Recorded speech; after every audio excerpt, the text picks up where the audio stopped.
the magic of cinnamon rolls.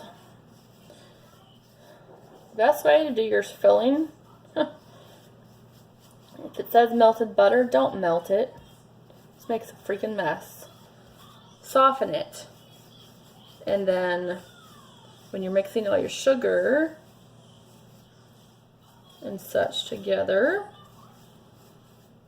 you get something beautiful like this that doesn't annoyingly seep out of your rolls as you're trying to assemble everything. Will stay together enough to get it in your pans.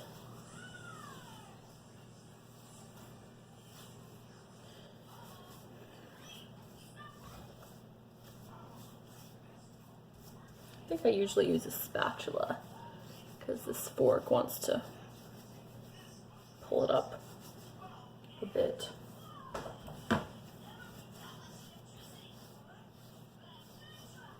I only made a half recipe this time because this is for a trip.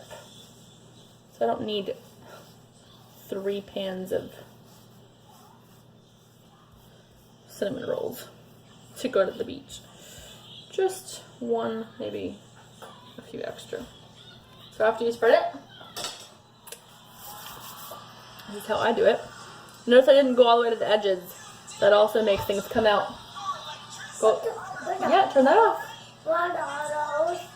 Cinnamon rolls. Felicity, for some reason, doesn't really care for cinnamon rolls. I don't know what happened in the genetic line there. Once you get the first few started, it becomes easier to, you know, roll it up.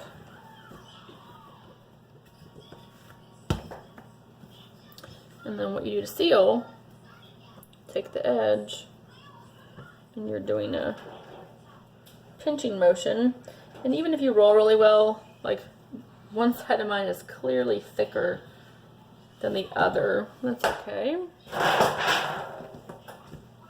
You can kind of roll it up. And then I always take, where's my knife? Use a cheese knife actually to do this, to cut them. The cheese knives have this opening and that makes the cutting better. I cut off where the dough doesn't match up.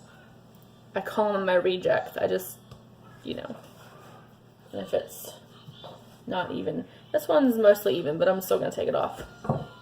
So then I kind of try to even it out. And notice how nothing is seeping out because I did not melt my butter. That is the key, I'm telling you.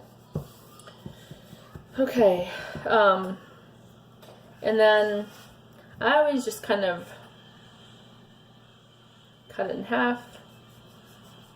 And then I go from there. I cut it in half again, cut it in half again, and the cheese knife lets you get a really nice cut. See, that's about right. So I will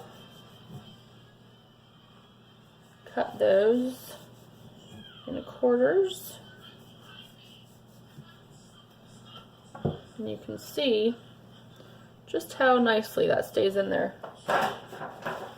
And that lets you put them in your pan without a lot of fuss. See?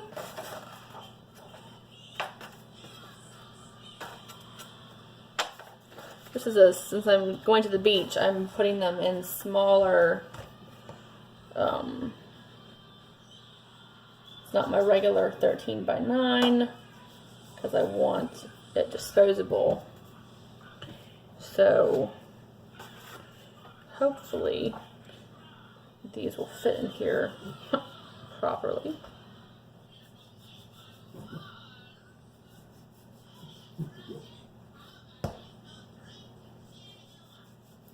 Last time I made these, I Needed them for a morning event, and I let them rise and then put them in the fridge overnight to halt the rising, and then I baked them in the morning. I don't think I took them out with enough time to spare, so I didn't like how they that worked out. So I'm just gonna bake them today, but I won't frost them until maybe tomorrow before we leave. So I have several extra that I'll get a little cake pan for.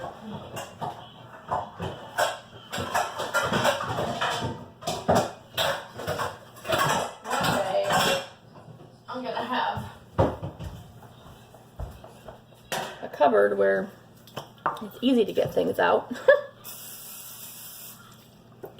And then these, my kids can just eat in the morning. And the extras, and since I have room for my rejects, as I call them, they will have space as well. So this is a half recipe, and it made 12 plus 6, 18. Perfect. And then they will rise and bake and be just delicious.